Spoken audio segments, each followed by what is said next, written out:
RMC, 4h30, 6h, Bourdin Direct, Anne-Sophie Balbir, William Galibert. Les affaires reprennent, les choses sérieuses commencent, les choses pas trop sérieuses aussi. Il faut tout pour faire une matinale sur RMC 4h24. Bienvenue à tous, merci de nous rejoindre.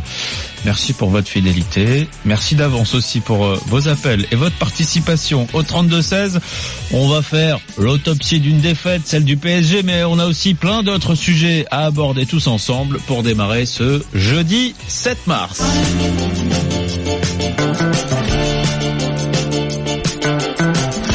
Ça se trémousse dans ce studio, preuve que la forme est là. Normalement, mon équipe type ne change pas cette semaine. Loïc Rivière, Victor Joannin. Bonjour.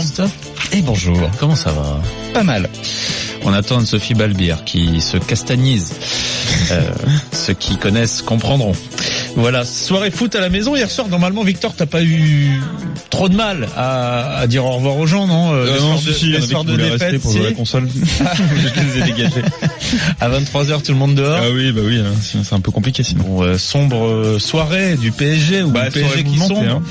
Battu 3-1, éliminé par Manchester United, encore raté. L'Europe s'arrête au stade des huitièmes de finale. Toi qui as vu le match, parce que moi je l'ai écouté vite fait à la radio, c'était quoi? C'était chronique d'une défaite annoncée? C'est un manque de caractère et de mental, alors qu'ils avaient tout entre les mains. La deuxième mi-temps était plate, ils n'ont rien fait, ils ont laissé faire, ils ont subi, et dans ce cas-là, dans le football, c'est clair, c'est sanction immédiate, quoi. Ça ne pardonne pas, comme on dit dans ces cas-là. Bon, on a une question pour les fans du PSG. Est-ce que cette défaite, elle est pas encore plus douloureuse et plus dure à encaisser que celle contre Barcelone? C'est ce que j'ai entendu, 2 ans. Par des amis supporters parisiens, avec le sentiment qu'on pensait avoir tiré les leçons de la remontada d'il y a 2 ans et que au final rebelote.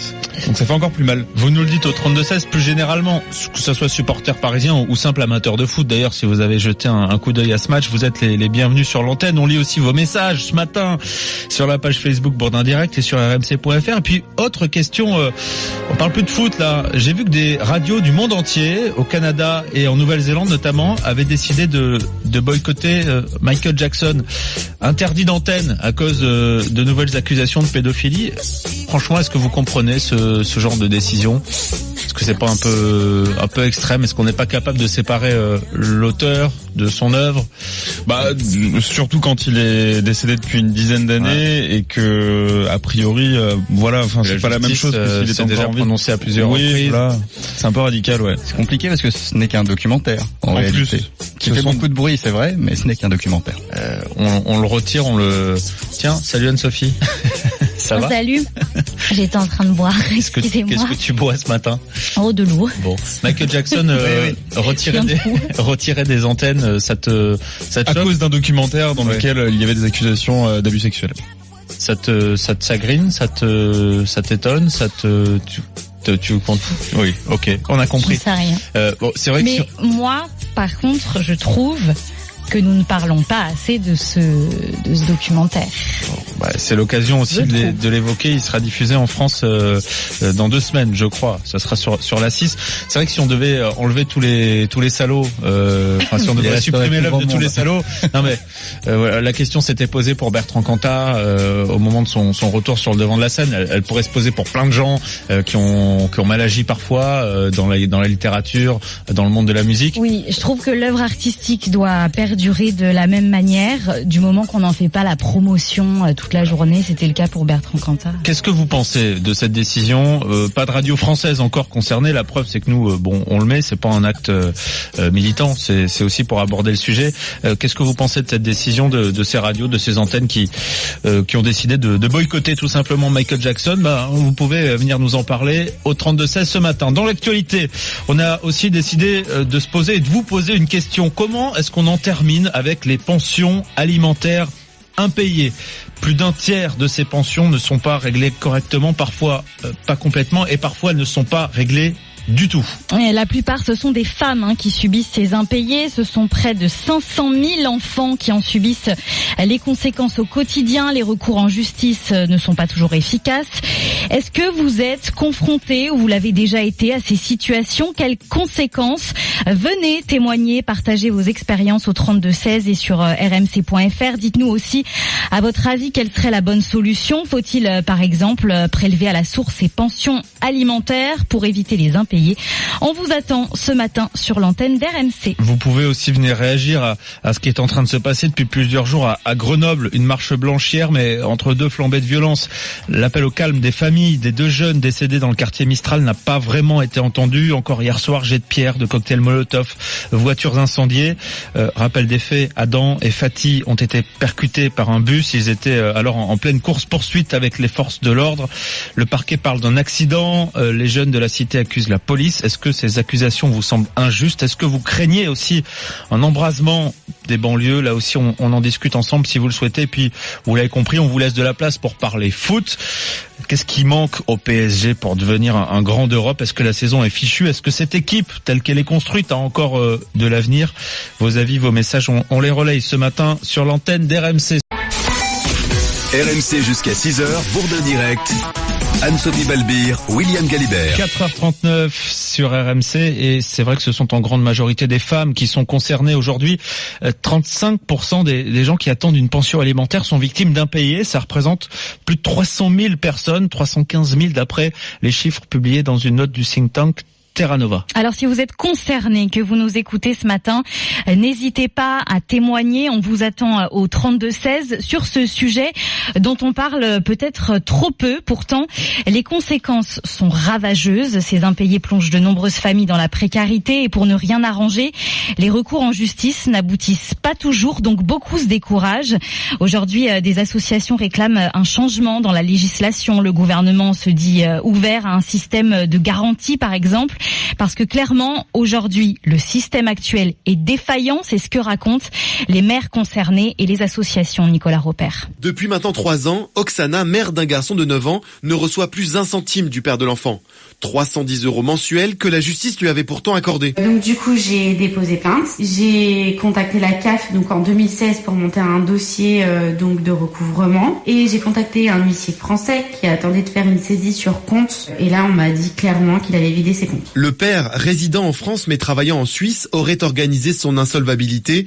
Une situation scandaleuse pour Oksana. Ça veut dire qu'en gros, un papa aujourd'hui, il peut faire un enfant et puis laisser la femme toute seule du jour au lendemain et lui avoir les moyens. Et donc ça m'énerve. Voilà, faut que ce soit suivi et qu'il y ait des sanctions. Des mesures peuvent être prises, assurent les associations. Au Québec, par exemple, les pensions alimentaires sont prélevées directement sur salaire en cas d'impayé, ce qui a permis de diviser par 2 le nombre de mauvais payeurs.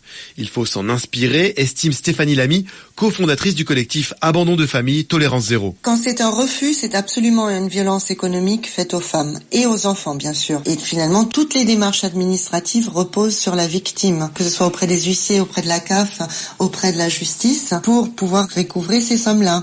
Donc ça, c'est inadmissible. Un abandon de famille est aujourd'hui passible de 2 ans de prison et de 15 000 € d'amende, une sanction presque jamais appliquée, regrette le collectif. Vous avez été confronté à ces impayés, et puis est-ce qu'il faut accélérer les choses, peut-être prélever à la source de manière plus rapide que ça ne se fait avec les décisions de justice qui doivent passer par là? Qu'est-ce que vous en pensez? Vous nous le dites au 32-16. Je vois énormément de messages et de pensées pour notre ami Charles Magnien ce matin. Il est pas là, Charles. Il doit dormir s'il a trouvé le sommeil. Et ça doit être pas facile. Ça doit être difficile après de retomber cette élimination, après toute cette arrogance.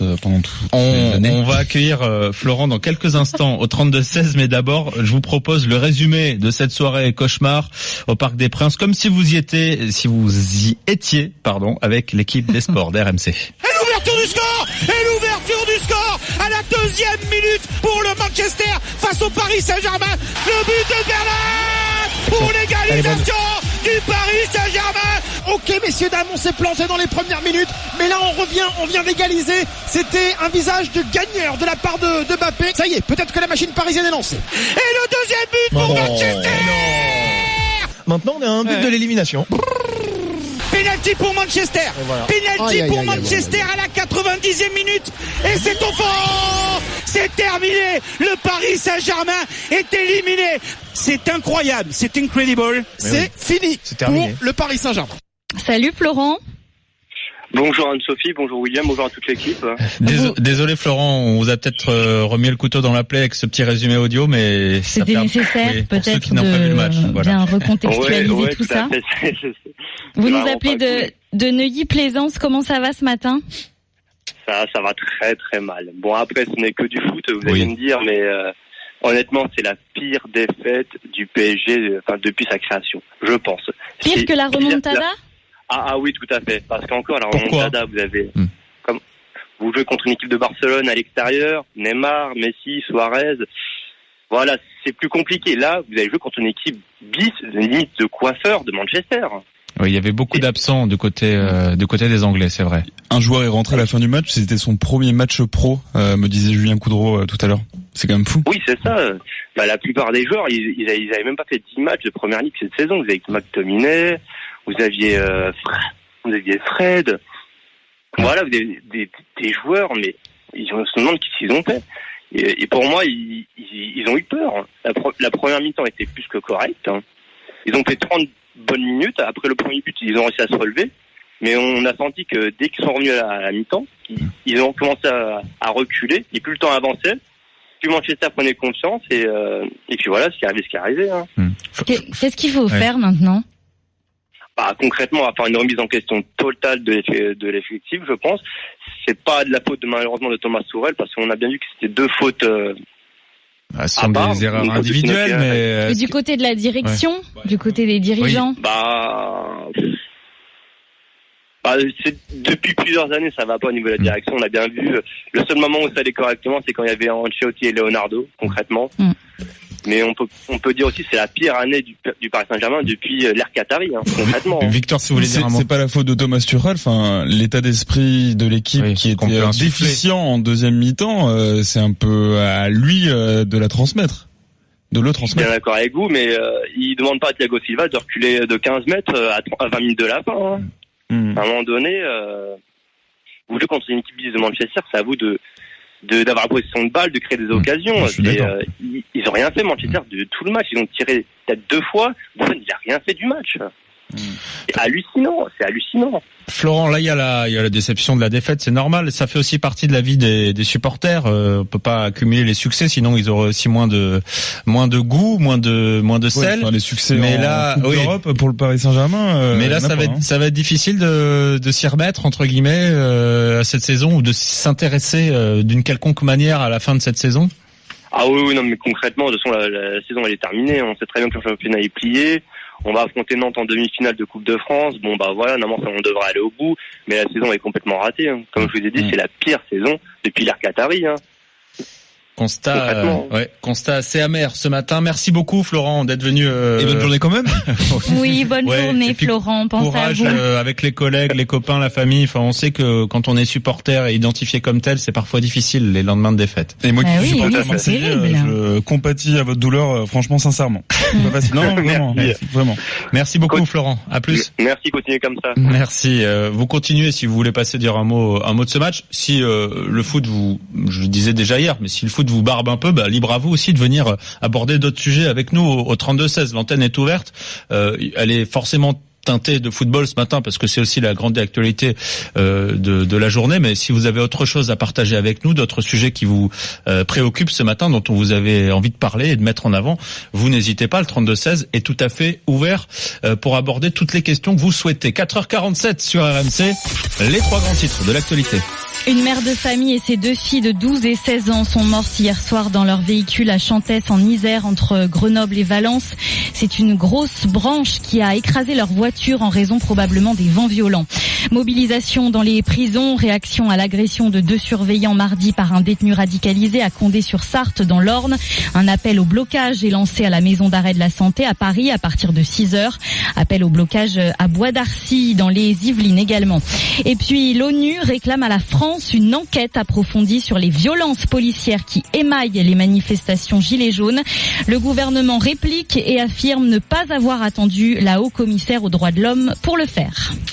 Loïc, le point météo de ce jeudi matin. Et les averses vont s'espacer aujourd'hui. Mélange de nuages, d'averses ponctuelles et d'éclaircies pour cet après-midi sur une bonne partie du pays. Ce sera plus ensoleillé des Landes aux Alpes du Sud et jusqu'à la Méditerranée. Les températures vont baisser, mais on reste au-dessus des moyennes. De 11 à 14 degrés au nord et de 14 à 19 degrés en allant vers le sud. RMC 4h48.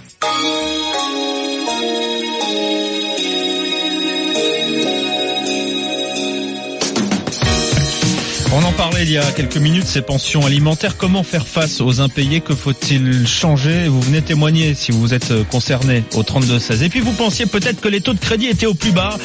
Eh ben non, raté. Ils sont encore en train de baisser. On fait le point dans un instant avec Anaïs Bouicha.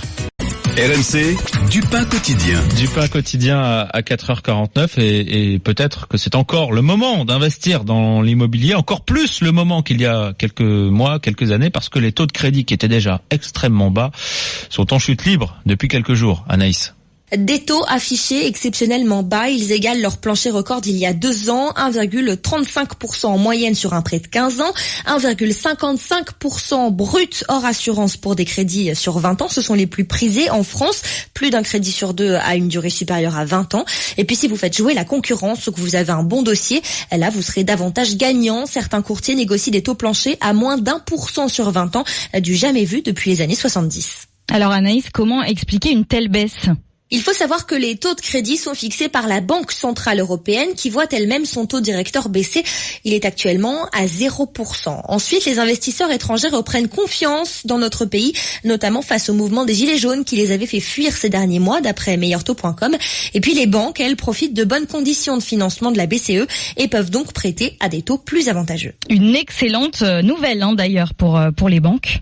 Et oui, puisque leur grand objectif de l'année, c'est de conquérir beaucoup de nouveaux clients. Et le crédit immobilier, c'est le seul moyen d'y parvenir. En proposant des crédits à faible taux, les banques ciblent clairement les primo-acquérants, les plus jeunes avec moins d'apport et qui vont choisir des crédits sur le long terme, 20 ou 25 ans. Ils vont gagner de l'argent sur leurs crédits à bateau, puis ils vont augmenter leur pouvoir d'achat et les banques vont en profiter alors pour leur vendre des assurances et des placements, des produits rentables qui vont finir par compenser les faibles marges réalisées sur le crédit immobilier de départ.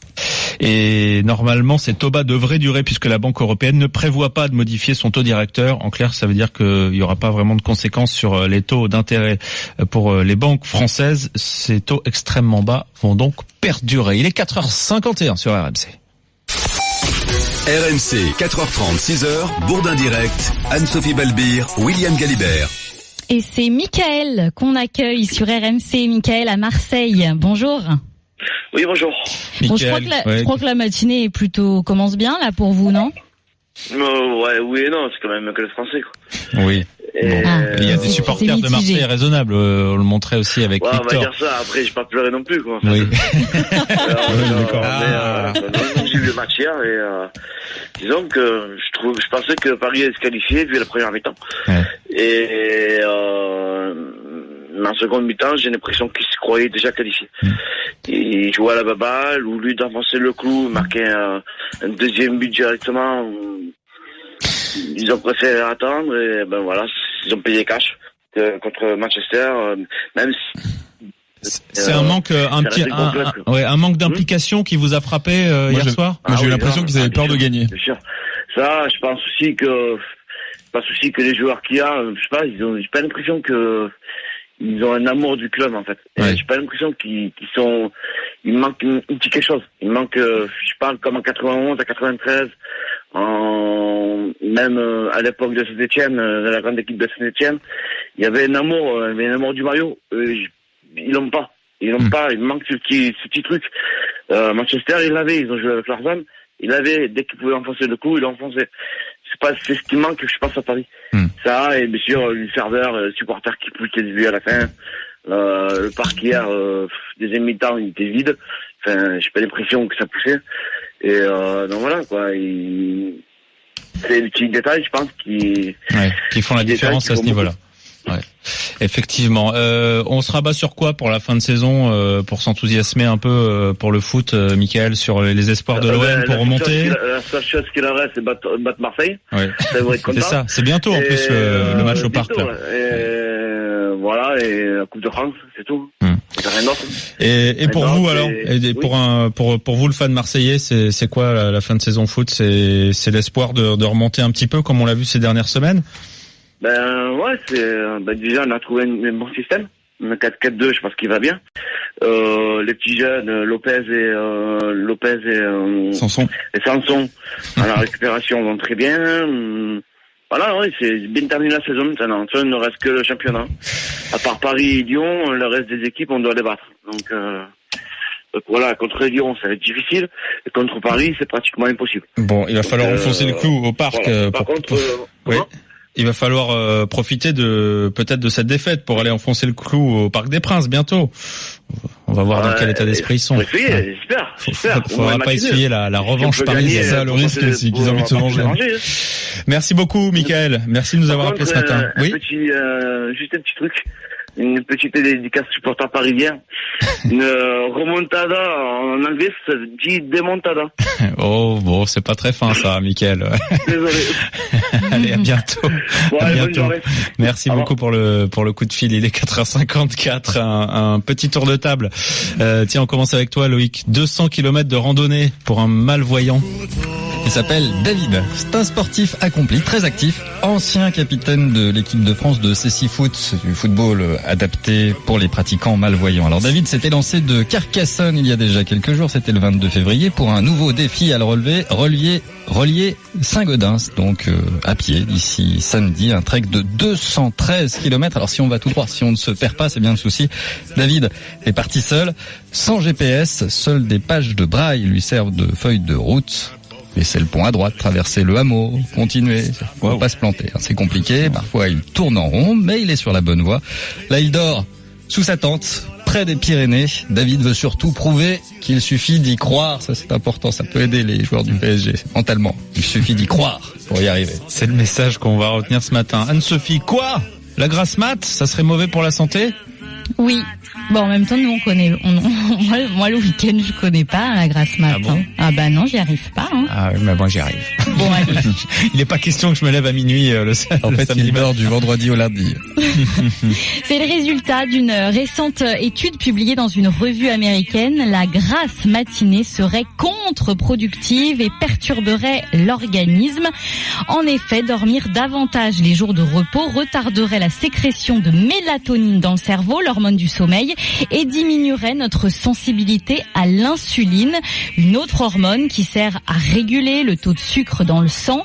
En clair, en dormant plus pour rattraper son sommeil, on déréglerait de nouveau notre horloge biologique interne, habituée pendant les 5 jours précédents à un autre rythme. Oui, mais alors qu'est-ce qu'on fait? On ne vit que la nuit? C'est ça la question.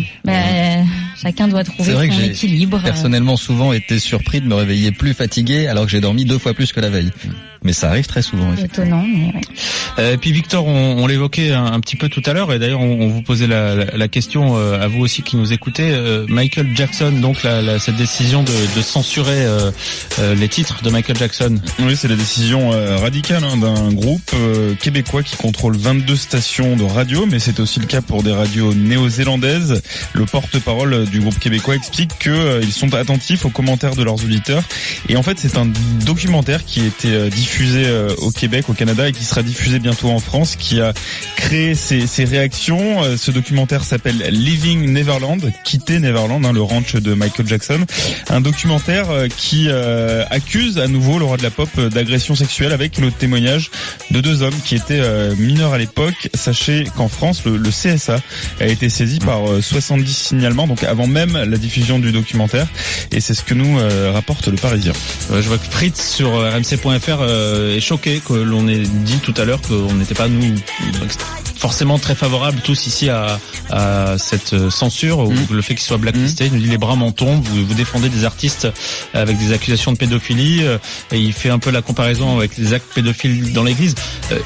Ce qui nous choque là aussi, c'est peut-être que ce sont des accusations dans un documentaire, que c'est pas une décision de justice, que il y a eu des procès en nombre et que Michael Jackson n'a pas été formellement condamné. Donc c'est aussi cette différence peut-être. Après, il faut rappeler aussi que le système américain fait que certains procès n'ont pas eu lieu. Oui, c'est ça. Parfois, un gros chèque permet de s'éviter certains ennuis judiciaires. Mais tiens, c'est l'occasion d'en débattre. Hein. Si vous le souhaitez, vous nous adressez vos messages et vos réactions ce matin au 32-16. Il est 4h58 sur RMC. Vous réagissez aussi comme l'ont fait déjà plusieurs d'entre vous ce matin sur le match du Paris Saint-Germain. On se demandait si c'était pire que la défaite contre le FC Barcelone il y a 2 ans, la remontada. Vous nous donnez votre sentiment, et puis si un sujet d'actualité vous interpelle, peut-être les suites de cette agression et de cette attaque terroriste dans cette prison avant-hier, peut-être aussi les incidents à répétition à Grenoble. On vous attend, le 32-16, la page Facebook Bourdin Direct, l'application Direct Studio. Très bon réveil à tous sur RMC. RMC, Bourdin Direct, Anne-Sophie Balbir, William Galibert. Alors, que donnent ces cartes ce matin, Loïc? C'est le moins pire aujourd'hui. On va faire une pause entre 2 passages pluvieux, la perturbation d'hier qui persiste encore au nord de la Seine et le long des frontières de l'Est. En ce moment, elle donne de la neige d'ailleurs à partir de 1200 mètres, mais peu à peu, ces pluies assez régulières vont s'éloigner en direction de l'Allemagne. Et en France, on va retrouver un régime d'averses, des giboulées. Mélange de nuages, d'averses et d'éclaircies, un ciel variable cet après-midi sur une bonne partie du pays, avec parfois quelques coups de tonnerre du nord de la Seine jusqu'à la Normandie. Plus au sud, là, le soleil sera plus généreux. Des Landes jusqu'aux Alpes du Sud et jusqu'à la Méditerranée, où ça va peu à peu se dégager. En cours de journée, le vent va peu à peu retomber et il va tourner. Surtout, du coup, les températures vont baisser. On va perdre de 3 à 6 degrés en journée, mais pour autant, on va rester au-dessus des moyennes. Cet après-midi, vous aurez 11 à Lille et à Rouen. Il fera 12 à Paris, Nancy, Clermont-Ferrand, 14 degrés à Bordeaux, 16 à Lyon, à Toulouse et à Perpignan, comptez 18 à Marseille et jusqu'à 19 degrés. Est-ce que tu es capable déjà d'entrevoir les contreforts du week-end, ou est-ce que c'est un peu tôt pour savoir de quel côté va tomber la pièce? Alors si c'est la question, je ne vois toujours pas le bout du tunnel. Avec toujours ce défilé de perturbations. Demain, les averses vont se concentrer des reliefs de l'Est jusqu'aux Pyrénées. Samedi, rien ne va changer, ou presque. Les pluies vont se faire de plus en plus régulières, mais ce sera quand même un peu plus ensoleillé en allant vers la Méditerranée et les bords de Manche. Nouveau coup de vent en vue pour la journée de dimanche qui sera probablement assez agitée. La météo avec la Caisse d'épargne. 3000 experts en région au service des professionnels et des entreprises. Caisse d'épargne, vous êtes utile. Jeudi 7 mars, l'info sur RMC. 5h01. Bonjour à tous, bienvenue à tous ceux qui nous rejoignent sur RMC. Très bon réveil, un nouveau journal, les dernières infos. Anne-Sophie. La malédiction continue au PSG. Paris éliminé en 8e de finale de la Ligue des Champions avec pourtant un avantage de 2 buts à l'aller. C'est Manchester United qui a fini par s'imposer 3-1 et qui laisse des Parisiens dépités. Un vent de protestation souffle sur les prisons françaises après l'agression de 2 surveillants à Condé-sur-Sarthe. Les appels au blocage se multiplient. Et puis un pas en avant, 2 pas en arrière. L'Europe ne veut plus de paradis fiscaux et pourtant les îles Caïmans, les Bermudes ou encore les îles Vierges britanniques pourraient être retirées de sa liste. Le ticket était quasiment validé, mais voilà, à une marche du succès, le PSG a une nouvelle fois dégringolé. Manchester United a éliminé Paris 3-1 hier en 8e de finale retour de la Ligue des Champions. Les Anglais avaient pourtant perdu 2-0 à l'aller. Un vrai naufrage pour le club de la capitale, Jean Rességuier. Une qualification espérée, souhaitée, c'est une nouvelle désillusion, un incroyable concours de circonstances ou d'erreurs individuelles qui ont été payées cash par le Paris Saint-Germain. De cette erreur de Kerrer dès la 2e minute à celle de Buffon qui va replonger dans le doute le Parc des Princes, et le plus grave, c'est l'absence de révolte en 2e période et d'occasion aussi. Mbappé aux abonnés absents, tout comme Draxler, Di Maria imprécis. Le Paris Saint-Germain a été sur le fil du rasoir jusqu'au bout du match avec cette main de Kipembe qui a offert le penalty de l'élimination. Tout simplement incroyable. Incredible, comme disent les Anglais. Thomas Tuchel n'a pas fait mieux qu'Unai Emery et Paris n'avance plus en Ligue des Champions. La malédiction se poursuit. Unai Emery aura connu donc la remontada. Thomas Tuchel, lui, connaît désormais le comeback de Manchester United. Ça fait mal. D'ailleurs, après le match, l'entraîneur était complètement abattu, presque incapable d'analyser la défaite. On a fait 2 cadeaux. C'est pas possible parce que on a contrôlé tout le match et j'ai jamais l'impression que Man United veut gagner ici. C'était un résultat totalement ridicule et à la fin, c'est un grand déçu. Le rire nerveux de Thomas Tuchel et les supporters dans tout ça, réveil sacrément difficile. Comment la pilule va-t-elle pouvoir passer cette fois? L'espoir laisse place à une colère vive, une déception abyssale. J'étais à Barcelone pour la remontada et je pensais pas vivre ça à nouveau, et voilà, on est tous très tristes. Ils sont pas dignes de porter le maillot. Ils sont même pas dignes, on devrait les siffler jusqu'à la fin de la saison. On devrait même plus venir au stade. On devrait les boycotter juste pour le match qu'ils viennent de faire. Et je suis vraiment déçu parce que Manchester est arrivé là pensant que le match était déjà joué, et on les a laissés jouer, on les a laissés gagner, et je suis vraiment déçu. Dans l'autre match de la soirée, Porto s'est qualifié pour les quarts de finale de la Ligue des Champions, donc en battant l'AS Rome 3-1 après prolongation. Et puis Rennes a rendez-vous avec Arsenal pour le premier 8e de finale de Ligue Europa de son histoire. Match à suivre à 18h55 sur les antennes d'RMC. Les surveillants pénitentiaires mobilisés après l'agression de 2 surveillants mardi par un détenu radicalisé à Condé-sur-Sarthe dans l'Orne. Plusieurs appels au blocage ont été lancés pour aujourd'hui, notamment à la maison d'arrêt de la Santé à Paris à partir de 6h. Hier, là où le drame s'est déroulé à Condé-sur-Sarthe, il n'y a pas eu de parloir, pas de promenade. Caroline Philippe et Marion Dubreuil étaient sur place pour RMC. Des pneus brûlent devant la grille de la prison. Les surveillants manifestent par solidarité envers leurs collègues blessés ou pour exprimer leur colère. Grégory travaille ici depuis l'ouverture de l'établissement en 2013. Et ça aurait pu être nous, ça aurait pu être plein de tous les collègues. On est là pour eux et pour obtenir gain de cause. On restera là le temps qu'il le faut et on invite tous les établissements de France à nous rejoindre. Comme janvier 2018, il faut rester 1 semaine, 15 jours, 3 semaines, on restera devant. Les surveillants aujourd'hui ont peur de venir travailler. Steve ne se sent plus en sécurité au quotidien. On a tous un peu marre. Aujourd'hui, on vient au travail, on sait quand on y rentre, mais on sait pas si on va ressortir intégralement. Hier, je suis rentré chez moi, j'ai une fille de 14 ans et elle m'a pris dans les bras en pleurs en me disant « Papa, je veux que t'arrêtes ce métier parce que j'ai peur qu'un jour tu reviennes pas ». Frédéric Eco, secrétaire SNEPAP FSU du centre pénitentiaire de Condé-sur-Sarthe, réclame plus de reconnaissance des effectifs supplémentaires, mais aussi la fouille systématique des proches de détenus. Dans les aéroports, on doit se faire fouiller, dans les stades, mais pas à Condé, un établissement sécuritaire où on fouille pas des familles. Les syndicats espèrent maintenir la mobilisation au moins jusqu'à ce week-end. Les violences ont repris à Grenoble, dans le quartier Mistral. Dès 21h, des voitures ont été brûlées, des pierres et des cocktails Molotov lancés depuis les toits des immeubles sur les forces de l'ordre. 2 personnes ont été interpellées. Elles avaient sur elles couteau, mortier, jerrycan d'essence. La vidéo circulait depuis lundi sur les réseaux sociaux. Une vidéo qui montre une scène de torture. La police nationale de Lyon a lancé un appel sur Twitter pour demander aux internautes de ne pas la relayer.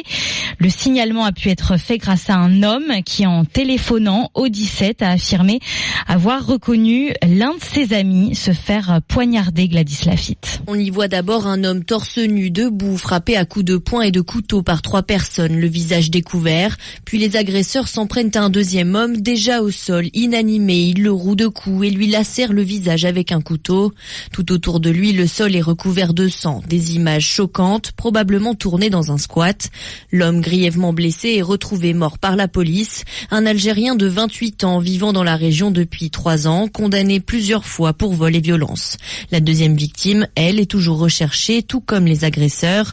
Les enquêteurs parlent d'une altercation sur fond de vol de portable. Ils cherchent aussi à identifier qui est à l'origine de cette vidéo particulièrement choquante, envoyée à plusieurs proches de la victime. Voilà, enquête ouverte par le parquet de Lyon pour meurtre, précédé, accompagné ou suivi d'actes de torture commis en bande organisée. L'ONU réclame à la France une enquête approfondie sur les violences policières qui émaillent les manifestations Gilets jaunes. Le gouvernement réplique. Il faudra expliquer à Madame le Haut-Commissaire l'ensemble des faits d'extrême violence, notamment contre les forces de l'ordre ou les biens publics, a déclaré le Premier ministre Édouard Philippe sur BFM TV hier soir. Et puis, quelle est la réelle ambition de l'Europe sur la question de l'évasion fiscale? Dans moins d'une semaine, le 12 mars, les ministres des Finances européens doivent publier une liste actualisée des paradis fiscaux. Mais allez comprendre, selon Oxfam, 9 des principaux paradis fiscaux pourraient être enlevés de la liste. Bahamas, Panama, Îles Caïmans, pour n'en citer que quelques-uns. Pourquoi? Les explications de Marie Monnier. Aujourd'hui, les critères choisis par l'Union européenne pour définir et évaluer ce qu'est un paradis fiscal sont trop flous et pas assez ambitieux selon l'ONG. Hong Kong, par exemple, continue de prêter à taux zéro aux multinationales étrangères. L'étude révèle aussi que certains pays comme l'Irlande, Chypre ou Malte devraient faire partie de cette liste s'ils ne bénéficiaient pas de l'exemption automatique prévue pour les pays membres de l'Union européenne. Ils ont donc aujourd'hui carte blanche pour faciliter l'évasion fiscale, dénonce Oxfam. Globalement, tous ces pays ont annoncé des réformes de leur fiscalité, mais encore faut-il qu'elles soient appliquées de manière effective. Et il y a urgence, selon Oxfam, car en 2015, 600 milliards de dollars ont ainsi échappé à l'impôt dans le monde pour atterrir dans ces paradis fiscaux. Marie Monnier, on suivra bien sûr ce dossier sur RMC, William. Merci Anne-Sophie. J'explique un petit truc de radio. Quand à la fin d'une phrase on dit le prénom, c'est parce que la personne n'est pas attentive en général et qu'on essaie d'attirer son attention. Je me trompe? Non, mais c'est voilà, exact. je vous donne le petit truc, vous le remarquerez comme ça la prochaine fois qu'on dira Jean-Jacques ou William, voilà, ou Apolline. Victor, ça veut dire retourne-toi, j'ai fini, c'est à toi de parler. Voilà, c'est le petit truc radio que je vous donne ce matin. Il est 5h09 sur RMC. Et en parlant de Apolline de Malherbe qui sera là très bientôt à partir de 6h, je vous signale que son invité à 8h30 ce sera Thierry Mariani. On parlait d'Europe, Thierry Mariani, transfuge des Républicains, passé côté Rassemblement National et qui sera candidat aux Européennes pour le parti de Marine Le Pen. Voilà pour le sommaire et l'invité d'Apolline, 5h10. Tragicomédie au Parc des Princes hier soir, cette défaite 3-1, élimination en Ligue des Champions au stade des 8e de finale contre Manchester. Qu'est-ce qui prime ce matin? Tristesse ou colère? On y croit parce que c'est notre club, on a envie d'y croire, mais pourtant voilà, c'est 2 fois en 2 ans, c'est la désillusion en fait. J'essaie de trouver des explications, mais je suis un peu dépité quoi. On vous attend au 32-16. Dans un instant, on va poser une question un brin provoque. On l'assume. Et si le PSG était le club le plus décevant du foot français? À tout de suite. RMC, ça fait débat.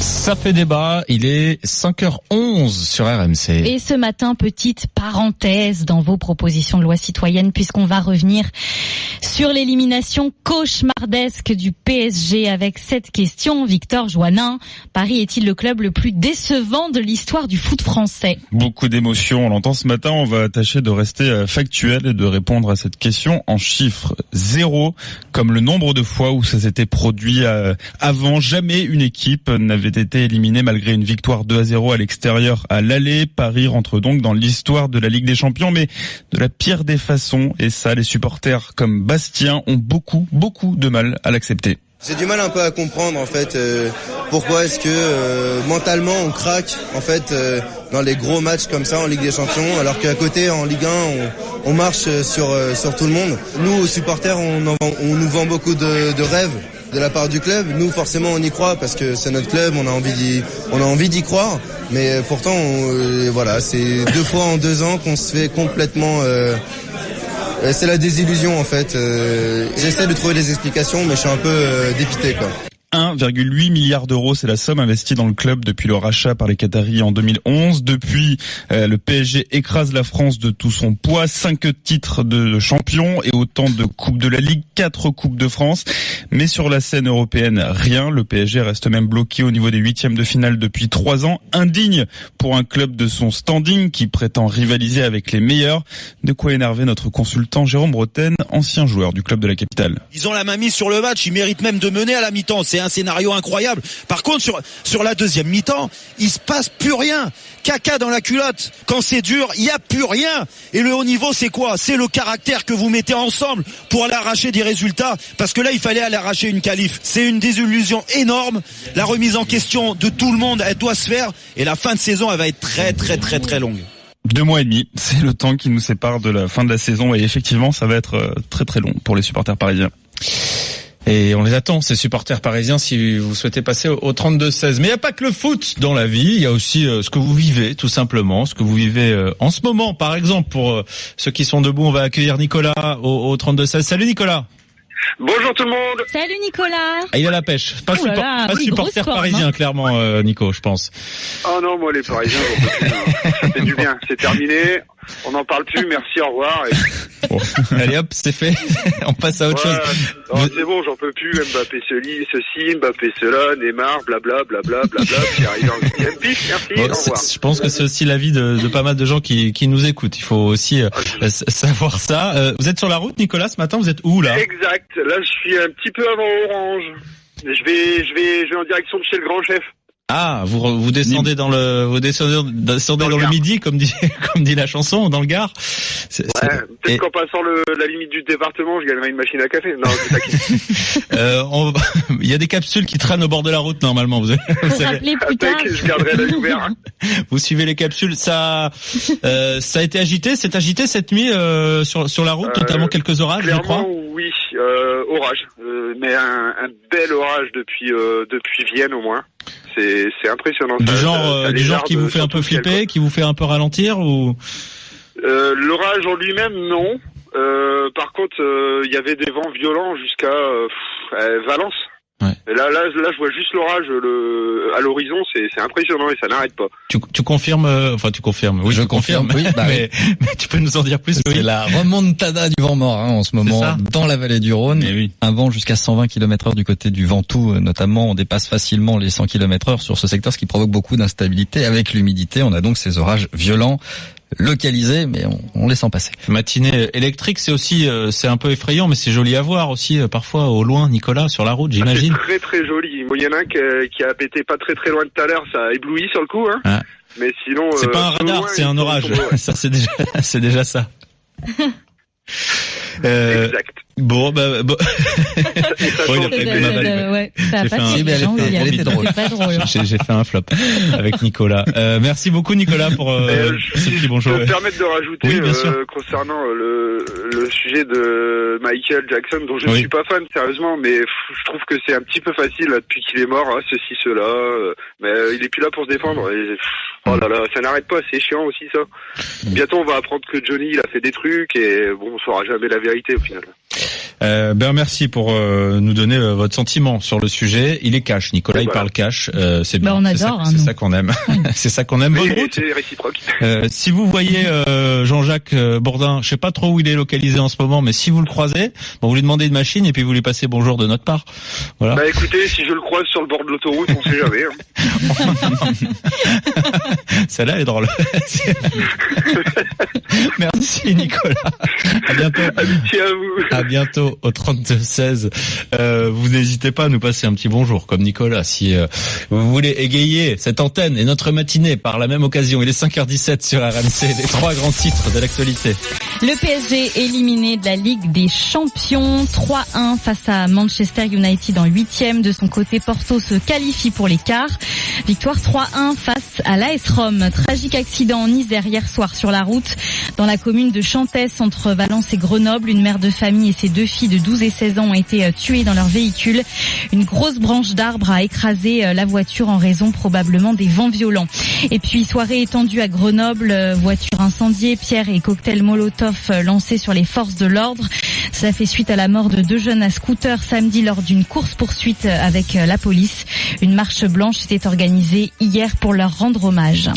Du vent, quelques orages, on l'a compris, et pour le reste, timide ce matin. Timide embellie pour aujourd'hui, moins de vent, moins d'averses et un peu plus d'éclaircies. En fait, on aura un ciel variable cet après-midi sur une bonne moitié nord du pays. Ça va se dégager plus nettement des Landes aux Alpes du Sud et jusqu'à la Méditerranée, mais les températures vont baisser. Vous aurez de 11 à 14 degrés sur une bonne moitié nord et de 14 à 19 degrés en descendant vers le sud. Il est 5h18 sur RMC. Ça s'inquiète sur rmc.fr. On me demande, mais où est passé Charles Magnin? Il se cache pas, Charles Magnin est en vacances, c'était prévu. Peut-être même qu'il avait prévu le coup, anticipé l'élimination en calant ses dates de congé, qui sait. Il est filou, il en serait capable. Si vous voulez passer le chambray, ça sera à partir de lundi matin, mais je suis prêt à lui mettre quelques messages de côté si vous voulez lui adresser quelques douceurs ou au contraire le consoler ce matin pour cette journée qui s'annonce un petit peu grise pour les supporters parisiens. 5h18, elles font avancer la France, toute la France des villes.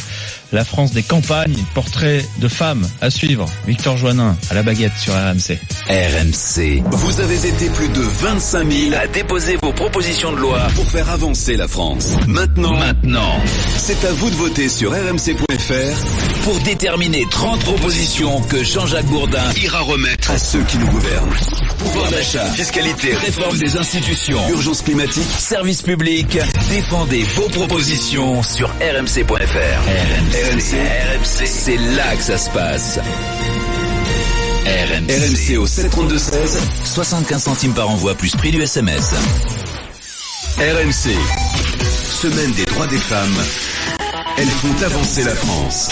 Elles font avancer la France. Il est 5h19 sur RMC. On retrouve ces portraits de femmes toute la semaine avec toi, Victor. Ce matin, coup de projecteur sur un collectif de femmes en milieu rural. Comment s'appellent-elles ? Les Odettes. Et elles sont rurales mais pas ringardes. C'est ce que veulent montrer ces Ardéchoises qui ont monté un magazine il y a 10 ans. À l'époque, elles étaient une quinzaine sans emploi. Leur but était de casser les stéréotypes sur les femmes à la campagne qui sont trop souvent cantonnées au rôle de femmes d'agriculteurs, femmes du maire, etc. Et puis aussi, le but, c'était de se donner confiance, se remobiliser dans un territoire, l'Ardèche, qui a des contraintes particulières, comme l'explique très bien Céline Schetzer, l'une des 2 salariées de l'association. C'est quand même de la moyenne montagne avec des contraintes qui sont spécifiques liées à la route, liées au climat, liées à l'emploi qui est différent. Donc l'idée en se remobilisant, c'est de créer des emplois différents. C'est de se dire, on a le droit de créer quelque chose qui existe en ville et qu'on se serait pas autorisé ici. Et si, on n'est pas obligé de devenir femme de ménage ou employé à l'hôpital. On peut très bien devenir graphiste ou créer de son métier en étant en milieu rural. Depuis, le projet a grandi et désormais, elles sont une quarantaine à participer de près ou de loin à l'aventure. Des jeunes retraités, des femmes qui viennent de s'installer en auto-entrepreneuses, des demandeuses d'emploi, des agricultrices. Le magazine permet à ces femmes de se constituer un réseau et c'est vital pour ne pas se sentir isolé au fin fond de l'Ardèche, pour échanger des idées ou pour partager des difficultés aussi. Et les projets se multiplient, elles organisent des trocs de vêtements ou de plantes, elles participent à un projet universitaire européen qui réfléchit à l'image des femmes rurales et elles préparent aussi un réseau de femmes entrepreneurs en milieu rural. Elles bougent, nos campagnes, ça fait plaisir aussi à entendre et on n'est pas surpris d'ailleurs parce que ces initiatives, elles sont nombreuses, parfois elles viennent pallier les manques de services publics, les manques d'infrastructures, ça se bouge et si vous voulez mettre vous aussi des initiatives hommes ou femmes confondus d'ailleurs chez vous n'hésitez pas et vous le faites au 32-16. Petit tour de table à 5h22 sur RMC. Anne-Sophie, les Français adorent les voitures, ça c'est un fait. Les Français adorent les voitures, mais de quelle couleur ? Eh bien justement, c'est toute la question. À votre avis ? À l'occasion de l'ouverture du salon de l'automobile de Genève, le Parisien a fait son petit calcul. L'an passé, les 3/4 des voitures vendues étaient grises, blanches ou noires. Fini la Twingo moutarde ou turquoise. La couleur sur carrosserie n'a plus le vent en poupe. Bon, il y a quand même le vert foncé, visiblement, qui est en progression. Visiblement, parce que il y a beaucoup d'écolos qui aiment bien cette couleur pour leur voiture. Tu crois que ta voiture elle est plus écolo si elle est couleur verte? Je pense qu'il y a écoutez, c'est l'explication qu'il y a dans l'article. Je l'ai repeinte en vert, elle a passé le contrôle technique direct. Non mais c'est devenu triste les couleurs des voitures dans le passé. Je me souviens quand j'étais minot, il y avait beaucoup plus de joie. Justement, en fait, il y a une explication que nous donne le patron français du leader de la peinture pour l'industrie automobile. C'est que la voiture n'est plus un objet que l'on aime exhiber. C'est un peu la honte, c'est devenu honteux. Donc on a une petite option de teinte un peu plus passe-partout, quoi. Voilà, on veut être comme les autres pour. Et c'est vrai que dans les rues, tu vois gris, gris, noir. C'est pas très fun tout ça. T'es le seul à avoir une voiture, Loïc, autour de cette table. Oui, je suis en bleu. En bleu, voilà. Mais bleu, quel bleu? Raconte-nous. Bien pétant. Un bleu police. Tiens, je peux vous contrôler au passage. Et vous, de quelle couleur votre voiture? Il faut oser là, hein. Puis du rose fluo comme le pull d'Anne-Sophie ce matin. Non, il est pas fluo. Il est rose, non, rose bonbon. Rose bonbon. Bonbon. Ouais, Malabar, très Malabar. Ok. Je vous laisserai vérifier dans une demi-heure sur RMC. Parce que tu vas le garder à la couverte. Tu vas quand même pas mettre ça à la télé. Sinon je suis en soutien-gorge, c'est vous qui voyez. Ça dépend de la couleur. Mais comment je suis censé réagir à ça? Mais le blanc, mais comme ça vous déstabilise. On passe d'une couleur à l'autre. Là, c'était le blanc, c'était le rose aussi, et puis c'est le jaune. Victor, oui. Les Nations Unies s'intéressent de très près aux gilets jaunes. Les Nations Unies s'inquiètent d'un usage excessif de la force contre les gilets jaunes lors des manifestations. La haut-commissaire aux droits de l'homme de l'ONU, Michelle Bachelet, a réclamé à la France une enquête approfondie sur les violences policières. Réponse sèche de Benjamin Griveaux. On ne l'a pas attendu pour faire la lumière sur ces faits. 162 enquêtes ont été ouvertes par la police des polices, a précisé le porte-parole du gouvernement. Mais pour l'instant, aucune remise en cause de la part du gouvernement de l'utilisation du lanceur de balles de défense qui a blessé des dizaines de manifestants depuis le début du mouvement. Je vais aussi vous parler de ce choix qui a été fait au Sable d'Olonne. Tu parlais tout à l'heure, Loïc, de ce malvoyant David qui avait accompli et qui était en train d'accomplir un petit exploit en parcourant près de 200 km près des Pyrénées. Il doit arriver normalement samedi à sa destination. Eh bien, le patron du casino des Sables d'Olonne, lui, il a décidé de rendre ses machines à sous accessibles aux malvoyants et aux non-voyants aussi. Pas de raison qu'ils ne puissent pas aussi perdre de l'argent, se faire plumer au profit du casino. Non, mais ça fait aussi partie de ces petites décisions qui permettent, voilà, de rendre le quotidien plus agréable pour tout le monde et de ne pas couper les loisirs, par exemple, à certains. L'accessibilité, c'est aussi ça, et peut-être une initiative qui fera, je sais pas si elle fera école, mais en tout cas qui pourrait donner des idées pour d'autres domaines, pour faciliter la vie des malvoyants. Histoire étonnante aussi qu'on a lue et que j'ai lue dans Le Parisien aujourd'hui en France. On connaît tous cette chanson. Vous la connaissez? Oui. Mais est-ce que vous savez, je viens d'apprendre que qui a inspiré la chanson? Est-ce que moi je ne savais pas qui avait inspiré cette chanson Je le taxi? C'est une femme taxi qui a inspiré Étienne Rodagil, qui a écrit cette chanson, ce tube de Vanessa Paradis. Elle s'appelait Maria José Leao dos Santos, Maria José surnommée Jo. Alors dans le clip, c'est un chauffeur noir avec un taxi américain dans une ambiance, mais c'est bien elle qui a inspiré Étienne Rodagil, une figure de la nuit parisienne. Jo adorait discuter avec ses clients. Un soir, elle a pris Étienne Rodagil. Elle lui a raconté sa vie et à la fin, il lui a demandé « Ça te dérange pas si j'en fais une chanson ?» Elle a répondu non, elle savait pas trop qui il était, explique la compagne de Marie-Josée. Elle n'aurait jamais imaginé le succès que le titre allait connaître par la suite. Marie-Josée, voilà, elle vivait à moitié dans son taxi où elle transportait des vedettes de la nuit. Elle a aussi dirigé certaines discothèques parisiennes à une époque. C'était voilà, ce qu'on appelle une figure de la nuit parisienne. Elle est décédée, elle avait 64 ans et elle sera inhumée ce matin. L'occasion d'écouter un petit peu Vanessa Paradis sur RMC.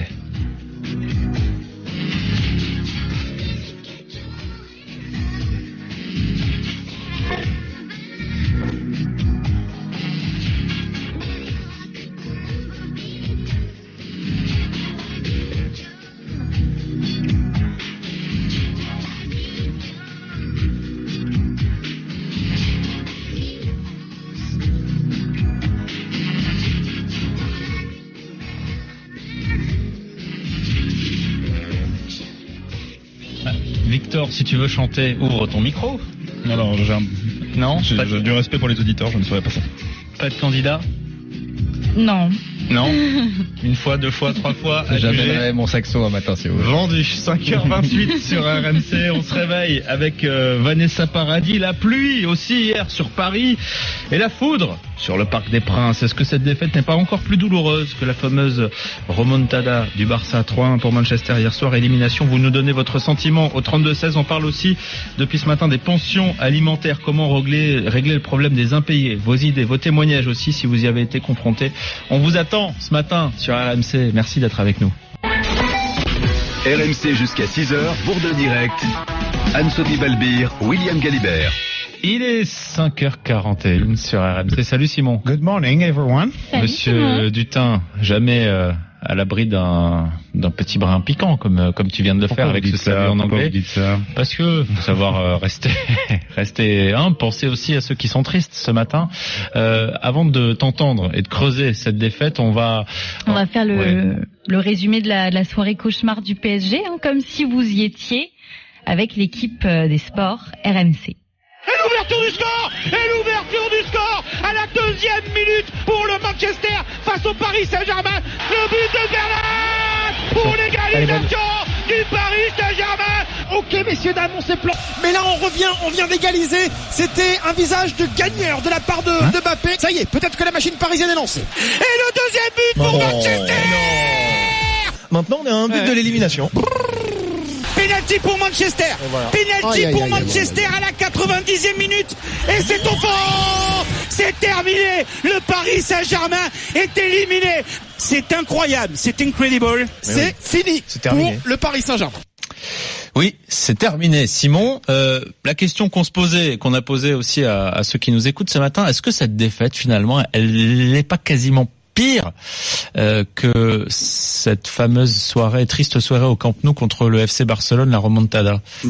Oui, elle est pire. Elle est pire, évidemment. Pourquoi? Parce que c'est une élimination de plus. Ça fait 3 ans que Paris est éliminé en 8e de finale, après 4 présences successives, on le rappelle, en quart de finale. Donc il y a clairement une régression après quelques années de stagnation. En plus, la remontada, elle était à Barcelone, au Camp Nou, devant 100 000 socios catalans, dans un stade qui peut impressionner, face à ce qui était alors le meilleur trio jamais constitué dans un club, la fameuse MSN, Messi, Suarez, Neymar. Donc hier soir, c'est un mix entre, si on exagère, l'équipe réserve et le centre de formation de Manchester United. Lukaku, Rashford, Fred, McTominay, Ashley Young, Andreas Pereira. On rappelle les absences: Pogba, Matic, Mata, Herrera, Lingard, Jones. Oui, c'était fait. Y a-t-il eu de la suffisance du côté parisien? Ça, il est encore trop tôt pour... peur, c'est de la suffisance. Vous savez que la suffisance, elle entraîne de toute façon les sautes de concentration, qui pourraient expliquer peut-être cette passe de Thilo Kehrer au bout de 2 minutes de jeu. On imagine qu'à 0-0 au match aller, Kehrer, il n'aurait pas fait cette passe, il se serait un peu plus appliqué. Donc il y a des erreurs individuelles, et puis il y a la pièce en l'air. L'arbitre va-t-il donner penalty ou non? C'est à son appréciation. Il est très sévère, ce penalty. En revanche, la fin de saison du Paris Saint-Germain va être très longue. Ouais, très sévère aussi. Tiens, on va accueillir Younes qui nous appelle depuis l'Oise au 32-16. Salut Younes. Salut. Bonjour, Younes. Merci de nous passer un coup de fil. Je crois que le moral est pas au plus haut ce matin. Qu'est-ce que vous avez pensé de ce match? Franchement, le pire c'est qu'on était préparé après la remontada. Et en tant que supporter, j'étais au match aller, on était confiants, on s'est dit c'était une belle expérience.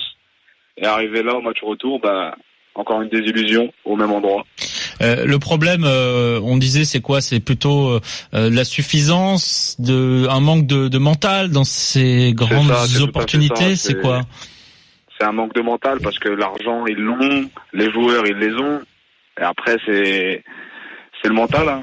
Arriver dans les grands moments, dans les grands matchs, parce que on va pas se mentir que Paris Saint-Germain maintenant, tout ce qui est championnat de France, Coupe de la Ligue, Coupe de France, ils sont à l'aise. Mais c'est dans les grands matchs comme ça qu'on les attend. Simon, ce matin, le PSG se fait complètement, se fait pendre haut et court par la presse internationale. Est-ce qu'il faut aller jusque là ou pas oublier que c'est quand même que du foot? Enfin, quel est un peu l'écho et la tonalité ce matin? Mais si on se penche sur les raisons sportives de cette élimination, il y a quand même des choses à soulever. C'est l'échec de toute façon, quel que soit le stade où on considère qu'il s'est arrêté du projet Paris Saint-Germain. Il y a des choses qui vont devoir être changées. La presse internationale, elle est plus, elle s'ancre plus sur le miracle de Manchester ce matin, et pour cause.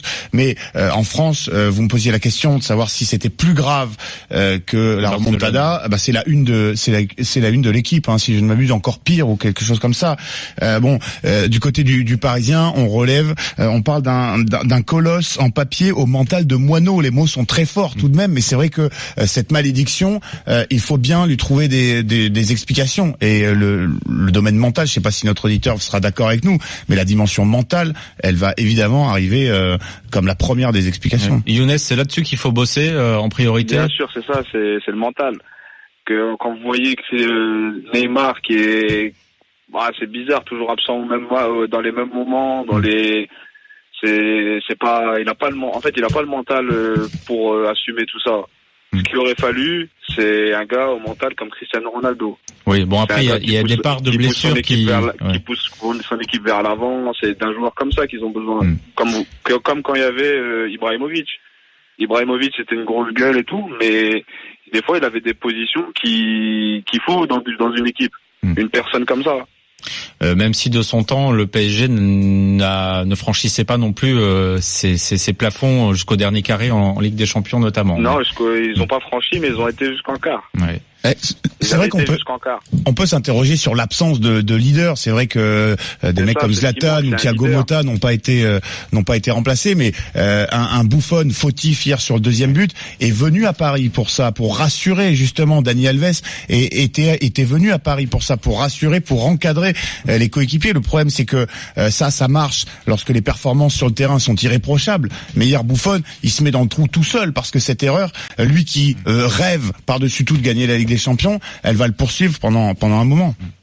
Merci beaucoup. Et en plus, même ce système de changer de gardien à chaque fois, de pas laisser un gardien fixe, ça aussi, ça joue sur Buffon et son esprit d'équipe au sein de l'équipe. Merci beaucoup, Younes, et puis courage pour aller voir les collègues ce matin. C'est jamais très sympa et très facile le lendemain de ces défaites quand on est supporter d'un club en particulier. Merci aussi à toi, Simon. Merci. Simon Dutin, très occupé, un homme très occupé ce matin après. L'homme vers qui il est tous les regards. On s'occupe, en effet. 5h47 sur RMC, les 3 grands titres de l'actualité. Une mère de famille et ses 2 filles de 12 et 16 ans sont mortes hier soir dans leur véhicule à Chantès en Isère, entre Grenoble et Valence. C'est une grosse branche qui a écrasé leur voiture en raison probablement des vents violents. Mobilisation dans les prisons, réaction à l'agression de 2 surveillants mardi par un détenu radicalisé à Condé-sur-Sarthe. Dans l'Orne, un appel au blocage est lancé à la maison d'arrêt de la santé à Paris à partir de 6h. Appel au blocage également à Bois d'Arcy dans les Yvelines. Et puis, l'ONU réclame à la France une enquête approfondie sur les violences policières qui émaillent les manifs gilets jaunes. Le gouvernement réplique et affirme ne pas avoir attendu la haut-commissaire aux droits de l'homme pour le faire. Avec Simon, on parlait football, cette élimination du PSG, élimination et conséquences. Je vous signale qu'à 7h10, c'est l'économiste du sport Pierre Rondeau qui sera avec nous et avec Apolline de Malherbe. On parlera aussi du terrain avec coach Courbis, Roland Courbis, à 7h40, toujours sur RMC et RMC Découverte. Loïc, le temps ce matin. Le vent se calme progressivement, les averses vont peu à peu s'espacer. En fait, on va retrouver un ciel de traîne cet après-midi. Nuages, averses éclaircis sur une très large moitié nord. Ce sera beaucoup plus ensoleillé des Landes aux Alpes du Sud et jusqu'à la Méditerranée. Les températures, ça baisse de 11 à 14 degrés au nord et de 14 à 19 degrés en allant vers le sud. Il est 5h49 sur RMC. Vous pouvez oublier vos tubes de crème, vos rondelles de concombre. Il y a un homme qui peut vraiment prendre soin de notre peau, c'est Frédéric Simotel. C'est déjà demain et c'est tout de suite sur RMC. RMC, c'est déjà demain. C'est déjà demain. Salut Frédéric. Salut Frédéric. Alors aujourd'hui, vous vous occupez de notre peau.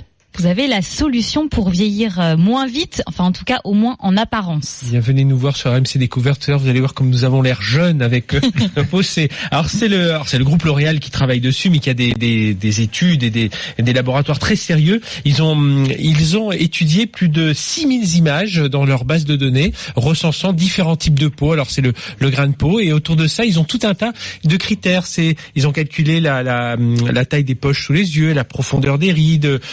Ils vont regarder chaque pore de la peau, et puis grâce à tout ça, ils peuvent établir un diagnostic. Alors, on prend un selfie de soi, on indique quel âge on a, on indique si on est un homme, une femme, et le logiciel va instantanément regarder un peu. Alors pour l'instant, ils sont sur ces 7 critères là. Je disais la qualité du pore, le grain de la peau, la rayonnance de la peau, et à partir de là, ils vont nous dire tiens, vous êtes à un moment un peu délicat, voilà vers quel type de crème il faut vous orienter. Et alors ça marche bien, puisque sur un set de 10 000 photos, ils ont un score de précision de 95% avec des vrais dermatos. Ils ont pris une équipe de 12 experts dermatos, ils leur ont donné ces photos, et ces dermatos ont dit voilà ce qu'il faudrait faire sur ces peaux-là. Et bien là, l'intelligence artificielle à 95% ne s'est jamais trompée sur ces types de peau.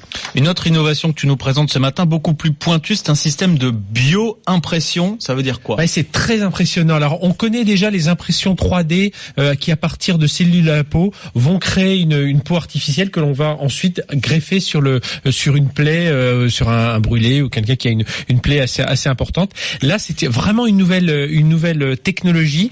On va passer la machine. C'est un scanner qui va venir photographier la plaie et au même moment, l'imprimante va voir quelle est la profondeur, voilà, quel type, où en est l'évolution de la plaie, et va aller déposer des cellules à chacun des niveaux, mais les bonnes cellules. Si on va pas faire comme ça une succession de mettre des cellules là où on en a pas besoin, ou alors en mettre trop, et vraiment va appliquer complètement sur la peau et recouvrir. Vous allez voir tout à l'heure, on comprend parfaitement avec des schémas tout ce qui se passe sur cette peau, et ils réussissent à raccourcir de 4 à 6 semaines la cicatrisation instantanée de ces peaux. Donc c'est assez impressionnant. Et puis il sera aussi bientôt possible, grâce à cette technologie, d'aider les personnes amputées à ressentir à nouveau le toucher, même à ressentir la douleur. Oui, alors alors de la même façon, c'est une sorte de tatouage avec des minces circuits électroniques à l'intérieur que l'on pose sur des mains robotiques. Alors on les relie, par exemple, une personne qui est amputée, on va lui relire cette main électrique, et avec ces petits tatouages, ces petits circuits électriques, il va être capable de ressentir le toucher, de ressentir quelque chose de pointu, quelque chose de chaud. Donc là, c'est encore une belle avancée autour de ces technologies. Très belles évolutions, et on verra toutes les images dans 1 heure sur RMC Découverte. Merci beaucoup Frédéric, il est 5h54, place à l'actu des réseaux sociaux. RMC, #Mania.